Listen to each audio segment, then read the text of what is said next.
வல்லவன்னு ஒரு படம் பார்த்துருப்பீங்க. அந்த படத்துல சிம்புக்கு ரீமாசன் என்னென்ன மென்டல் டார்ச்சர் குடுப்பாங்கன்னு உங்களுக்கே வந்து தெரியும். ஆரம்பத்துல லவ் மாரி வந்து ஸ்டார்ட் ஆகும். அன்பு வச்சங்கிற ஒரே காரணத்தினால, சிம்பு வந்து பார்த்தேன்னா, என்னென்னலாம் செய்யக்கூடாதோ, அது எல்லாத்தையுமே வந்து பார்த்தேன்னா, ரீமாசனுக்காக வந்து செய்வாங்க. ஆனா, அது எல்லாத்தையுமே கொஞ்சம் கூடுதல் அட்வான்டேஜ் எடுத்து, ரீமாசன்னு சிம்புவ வந்து பார்த்தேன்னா, கொஞ்சம் கேவலமா ட்ரீட் பண்ண வந்து ஆரம்பிப்பாங்க.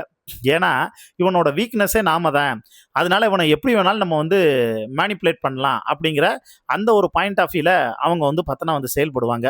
அதுக்கப்புறமும் சிம்பு என்ன பண்ணுவாருன்னு உங்களுக்கே வந்து தெரியும். படம் பார்த்த எல்லாருக்குமே வந்து நல்லா தெரியும். இப்ப சேம் அப்படி ஒரு சினாரியோ தான் கிட்டத்தட்ட வந்து உருவாயிருக்கு. த்ரிஷா வந்து பார்த்தோன்னா, தளபதி விஜய்க்கு எப்படியெல்லாம் மென்டல் டார்ச்சர் குடுக்கணுமோ, அப்படி மென்டல் டார்ச்சர் குடுக்கக்கூடிய வேலையில வந்து இறங்கியிருக்காங்க. அவரும் ஆரம்பத்தில சிம்பு மாரி ரொம்ப எல்லா விஷயத்துக்கும் அடிபணிஞ்சு போனவரு, இப்ப வந்து பார்த்தேன்னா, சில விஷயங்கள் அதிரடியா வந்து முடிவு பண்ணியிருக்காரு. அப்படி அதிரடியா முடிவு பண்ணதுல, இனிமேல் அவங்க எந்த நிகழ்ச்சிக்கோ, எங்கேயுமோ என் கூட வெளியில வந்து வரக்கூடாது. அத நீங்க தெளிவா வந்து பார்த்துக்கங்க. அதோட மட்டும் வந்து இல்லாம, மக்களுடைய ஃபீலிங்ஸ்க்கு இனிமேல் வந்து மரியாதை வந்து குடுக்கணும். அதனால இனி கம்ப்ளீட்டா த்ரிஷாங்கிற ஒரு கேரக்டர் வந்து அவாய்ட் பண்ணும் அப்படிங்கிறதுல அவர் ரொம்ப தெளிவாயிட்டார். இந்த விஷயம் த்ரிஷாவுடைய காதுக்கு போனதுக்கு அப்புறமும், த்ரிஷா குடுத்த மென்டல் டார்ச்சர் என்னென்ன அப்படிங்கிறத பத்தி ஃபுல் டீட்டெயில்ஸா நீங்க தெரிஞ்சுக்கணும் அப்படின்னா, இந்த ஷார்ட்ஸ் வீடியோ கீழ ஒரு லிங்க் இருக்கும். அந்த லிங்க கிளிக் பண்ணி முழுசா கேட்டு தெரிஞ்சுக்கங்க.